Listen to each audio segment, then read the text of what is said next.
आप देख रहे हैं देश का सबसे भरोसेमंद चैनल एन दिल्ली नेशनल।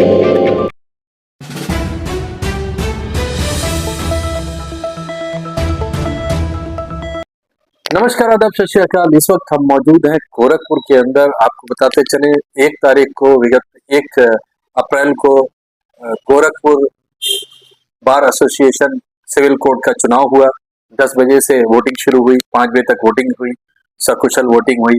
उसके बाद उसी दिन शाम को काउंटिंग की प्रक्रिया शुरू हुई, जिसके अंदर अध्यक्ष और महामंत्री को मंत्री पद का जो है निर्वाचन जो हुए उनको घोषित किया गया।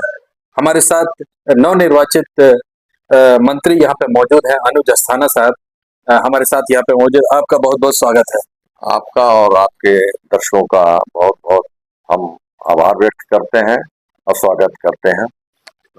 आइए हम इनसे जानने की कोशिश करते हैं, इस चुनाव में क्या कुछ हुआ, पिछले साल क्या कुछ हुआ और अभी क्या होने जा रहा है, क्या इनकी प्राथमिकता है। हम इनसे जानते हैं, रूबरू होते हैं। अभी जो ये चुनाव हुआ ये 2 साल के बाद हुआ, जबकि कार्यकारिणी में इस तरह का प्रावधान है कि 1 साल के बाद होना चाहिए। आखिर क्या वजह हो गई थी कि इतना डिले हुआ? पहला सवाल तो यही है।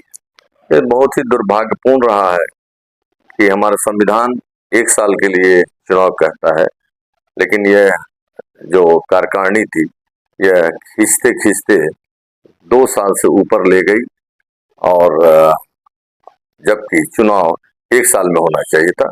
इसके पीछे कोई कारण नहीं था, कोई विकास का कार्य ऐसा नहीं था, कोई योजना नहीं थी, कोई अधिवक्ताओं की कोई ऐसी डिमांड नहीं थी जिसपे संघर्ष हो रहा हो और चुनाव टले।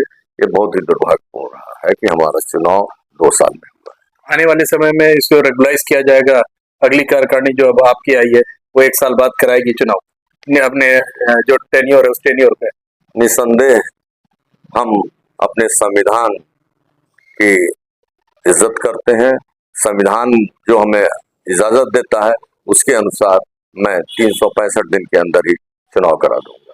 अच्छा, ये आपकी बार का जो चुनाव था थोड़ा विवादों में रहा है, शुरू ही से विवाद में रहा। पहले 2 साल का डिले, फिर चुनाव हुआ, चुनाव के शाम को एक अप्रिय घटना हुई, अध्यक्ष पद को लेकर करके कुछ अप्रिय घटना हुई, सुर्खियां बनी, फिर उसके बाद कोषाध्यक्ष के पद के लिए कहीं ना कहीं एलिगेशन लगा। तो आखिर इस तरह से पारदर्शिता क्यों नहीं है? क्या वजह हो गई कि इस तरह की बातें होने लगी? जो न्याय दिलाते हैं वो खुद न्याय के कटघरे में खड़े होते हैं। हमारे यहाँ जो एल्डर्स कमेटी है बहुत बुजुर्ग लोग रहते हैं और वो अपने अनुसार व्यवस्था करते हैं। इस व्यवस्था में कुछ चुनाव होता है, भीड़ बढ़ गई है पहले से ज्यादा, तो शंकाओं के आधार पर अब चुनाव में हर जगह जैसे होता है कुछ, तो हमारे यहाँ भी कुछ इस तरह के लोगों ने शंका व्यक्त की। ऐसी हमारी कोई बात नहीं है, बहुत पारदर्शी ढंग से चुनाव हुआ है, इसलिए सब लोग सहर्ष स्वीकार कर रहे हैं। और जहाँ तक अभी कोषाध्यक्ष पद पे भी कोई ऐसा विवाद नहीं रहा है, वो भी शंका का निर्मूल हो चुका है और हम कोषाध्यक्ष पद भी घोषित किया जा चुका है। नहीं घोषित किया गया, लेकिन उन्होंने सीधा सीधा इल्जाम लगाया कि उनकी कुछ गड्डियां उसको हटा दी गई है। उन्होंने ये भी कहा कि हम हाईकोर्ट जाएंगे, अगर हाईकोर्ट से हमको अगर नहीं मिलती है राहत तो हम सुप्रीम कोर्ट तक जाएंगे, लड़ाई बहुत आगे तक होगी। अब सारे लोग की मानसिकता क्या है, सोच क्या है, विचार क्या है, ये अपने अपने निर्भर करता है कि क्या हुआ है। अब जो हम लोगों के परिदृश्य में है या जो सुनने में, हम लोग तो वहाँ काउंटिंग में रहते नहीं है, उनके काउंटिंग एजेंट रहते हैं और एल्डर्स कमेटी और जो गिनती करने वाले हमारे अधिवक्ता बंधु रहते हैं। कोई ऐसी किसी से प्रतिबद्धता नहीं रहती है।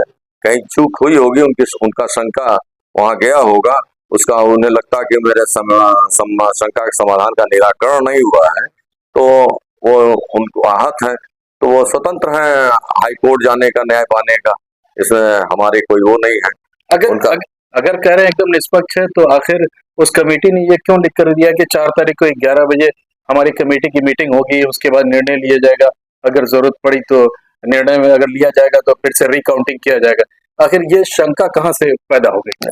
जब उन्होंने आरोप लगाया होगा तो उस समय एल्डर्स कमेटी ने निर्णय लिया, ठीक है हम करा देंगे। लेकिन कल हम लोग को मालूम चला कि जितने भी प्रत्याशी हारे हुए थे उसमें से सारे लोगों ने कहा कि हम लोग रिकाउंटिंग नहीं चाहते हैं, उसमें से एक प्रत्याशी ने ये भी कहा कि वो जो 3 बंडल हटा है, जो उनका आरोप है, वो मेरा था जो बक्से में डाला गया है। तो यही सोच देख करके सबसे बात करके ये हुआ कि नहीं, ये एकदम पारदर्शी ढंग से मतगणना हुआ है, तो उन लोगों ने फिर रिकाउंटिंग का नहीं लिया है उन्होंने निर्णय। सीसीटीवी भी फुटेज रिलीज किया है उन्होंने। तो सीसीटीवी फुटेज में है, दिखाया जा रहा बंडल बॉक्स में गया है। तो प्रत्याशी जो हारा है वो कह रहा है मेरे सामने ही में जो हारा 150 वोट या 140 वोट जो भी प्रत्याशी पाए हैं, उन्होंने कहा कि वो बंडल मेरा गया है। उन्होंने स्पष्ट कहा कि वो बंडल मेरा गया। जब एक प्रत्याशी स्वीकार कर रहा है तो इसलिए कि विवाद आगे न बढ़े, और हमारे एल्डर्स कमेटी ने निर्णय लिया कि रिकाउंटिंग नहीं हुआ। जब हारा हुआ प्रत्याशी कह रहा कि मेरा ही बंडल गया है, तो वो आरोप लगा रहे हैं कि नहीं, वो बंडल मेरा था, उसमें वो डाला गया है। चलिए, अभी उपाध्यक्ष और आपके कार्यकारिणी की वोटिंग बाकी है, वो गणना बाकी है। वो मेरे ख्याल से मंगलवार तक जो सूत्रों से हम लोग आ रही है वो मंगलवार तक कंप्लीट हो जाएगी, तो फिर आपकी पूरी कार्यकारिणी बन जाएगी। अब हम लोग एक तरह से निर्वाचित हो चुके हैं। अभी तक जो घोषित पदाधिकारी हुए हैं, सबने निर्णय लिया है कल एल्डर्स कमेटी को हम लोग मदद करेंगे। हम लोग चुने हुए प्रतिनिधि हैं, बार हम पर विश्वास की है, तो हम एल्डर्स कमेटी को मदद करेंगे और कल ही हम लोग सारे पदों की मतगणना कराने के लिए उत्सुक हैं और प्रयासरत हैं। जो संभव है हो जाएगा कल ही। तो होप सो कि कल शाम तक सारे रिजल्ट आ जाएंगे। बिल्कुल, आपको देर शाम तक आपको सारे परिणाम बार एसोसिएशन के मिल जाएंगे। चलिए, आप निर्वाचित हुए, आपको बार ने आपके ऊपर भरोसा जताया, जिम्मेदारियां क्या प्राथमिकता होगी जैसे आप शपथ लेते हैं, जैसे आपका कार्य शुरू होता है? हालांकि कार्य तो निर्वाचन होने के बाद ही शुरू ही हो गया, जिम्मेदारियां आ गई हैं, लेकिन अब क्या प्राथमिकता होगी? जो आपका एक्सपेक्टेशन कर रहे हैं अधिवक्ता, उनके एक्सपेक्टेशन पर कितना खड़े उतरने की प्रयास होगा? देखिए, वकालत पेशा एक जमाने में बहुत ही गौरव का पेशा था।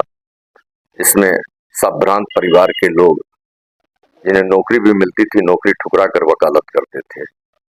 लेकिन आज जनसंख्या वृद्धि होने के कारण बहुत से युवा विधि के क्षेत्र में आ रहे हैं रोजगार के लिए, और अब रोजगार ये बन गया है तो उनकी कमाई का जरिया हो गया है, परिवार चलाने की उन पर भार है। तो बहुत सी व्यवस्थाएं सरकार से हम अपेक्षित रखते हैं कि सरकार को, जैसे हम इस जमाने में सबसे बड़ा भार चिकित्सा का है, तो चिकित्सा सुविधा दे, लेकिन यह पूरे राष्ट्र की है। और जो एक हमारे यहाँ प्रोटेक्शन एडवोकेट बिल की बात हो रही कि पास हो, वो भी एक राष्ट्रीय बात है। उस पर भी हम सारे बार एसोसिएशन से मांग करेंगे कि एक स्वर में एक आवाज सरकार तक उठावे इस दोनों बिंदु पर। तीसरा, स्थानीय हमारे बार एसोसिएशन की जो समस्याएं हैं, वो युवाओं के बैठने की समस्याएं हैं। हम 45 डिग्री तापमान में बैठ के टीन के सेट के नीचे तपते हुए अपने वादकारियों को न्याय दिलाने का काम करते हैं, और हम इतनी तपिश में भी, बारिश में भी, सब झंझावात झेलते हुए भी अपने पेशे को अपनाते हैं और करते हैं। तो इसमें कुछ राहत मिले, कुछ पक्का लिंटल वाला बैठने का हो, कुछ रास्ते में आने जाने, एक न्यायालय दूसरे न्यायालय में जाने के लिए शेड नहीं है। इसी धूप, कड़कड़ाती धूप में, लू में का थपेड़ा खाते हुए हमारे बुजुर्ग से बुजुर्ग अधिवक्ता एक बहुत दूरी तय करते हैं न्यायालय में जाने के लिए। ऐसी कुछ व्यवस्था पे हम लोगों का दिमाग है कि कुछ मिले। कुछ बुजुर्ग अधिवक्ता हमारे हैं जो न्यायालय परिसर के अंदर भी उनका वाहन नहीं आ पाता है, अपने सीट तक आने में उन्हें दुर्व्यवस्था और बहुत ही अपने शारीरिक उसका उन्हें पीड़ा झेलनी पड़ रही है। उनका भी हमें ख्याल है, उसका भी हम लोग निराकरण करेंगे। तो ऐसी बहुत सी समस्या है, सफाई के लिए है, शौचालय के लिए है। शौचालय उचित नहीं है, और न नगर निगम द्वारा या कहीं कचहरी के व्यवस्था द्वारा सफाई की भी व्यवस्था नहीं है। तो हम लोग डिमांड करेंगे जिला जज से कि परिसर के अंदर समुचित सफाई व्यवस्था कराने, और शौचालय की व्यवस्था भी हम लोग माननीय उच्च न्यायालय से मांग करेंगे कुछ बजट में ये चारों तरफ शौचालय की व्यवस्था हो। महिलाओं के शौचालय की भी व्यवस्था बहुत जरूरी है, सबसे ज्यादा जरूरी है। वो सब हम लोग दिमाग में है और इस पर कार्रवाई करेंगे।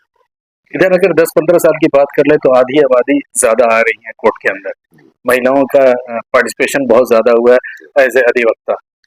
उनकी सुरक्षा के लिए, उनकी जो दिनचर्या होती है उसके लिए, उनके एकोमोडेशन के लिए क्या आपका रोड मैप है? देखिए, हमारे अधिवक्ता पेशे में सुरक्षा की कोई जरूरत नहीं है।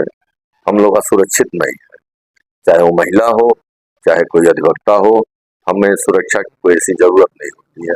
लेकिन आए दिन पूरे देश का माहौल खराब है, आप आतंकवाद के साए में हर समय रहना पड़ता है। इसलिए सरकार की यह व्यवस्था है कि किसी भी सार्वजनिक स्थल का सुरक्षा कैसे करती है। और कचहरी के लिए तो बहुत इस सरकार ने एक अलग से व्यवस्था, एक अलग ही फोर्स बना दिया। उसके घेरे में 24 घंटे में जवान तैनात रहते हैं। तो ये थे अनुज अस्थाना साहब, महामंत्री जो चुने गए हैं। साफ उनका ये कहना था कि उनकी कुछ प्राथमिकता है। हालांकि जिस दिन घोषणा की गई कार्यकारिणी उसके बाद से इनकी जिम्मेदारी हो गई है, लेकिन औपचारिक रूप से शपथ ग्रहण के बाद जो उन्होंने रोड मैप बनाया है उसके ऊपर इम्प्लीमेंट करेंगे। साथ में उनका साफ ये कह रहा था कि जो पीछे हुआ वो हुआ, लेकिन अब 365 दिन के अंदर नई चुनाव करा करके नई कार्यकारिणी के घोषणा की जाएगी, वो प्रक्रिया की जाएगी। किस वजह से, किन्हीं वजह से कुछ ऐसी दिक्कतें थी जिसकी वजह से पीछे 2 साल बाद डिले हुआ है। देखना बड़ा दिलचस्प होगा कि आने वाली कार्यकारिणी में ये लोग कितने अपने वादे पर खड़े उतरते हैं। हम अपडेट्स आपको देते रहेंगे। आपका क्या कहना कमेंट बॉक्स में लिखिए। मैं मोहम्मद यूसुफ, गोरखपुर से, ये डेली नेशनल।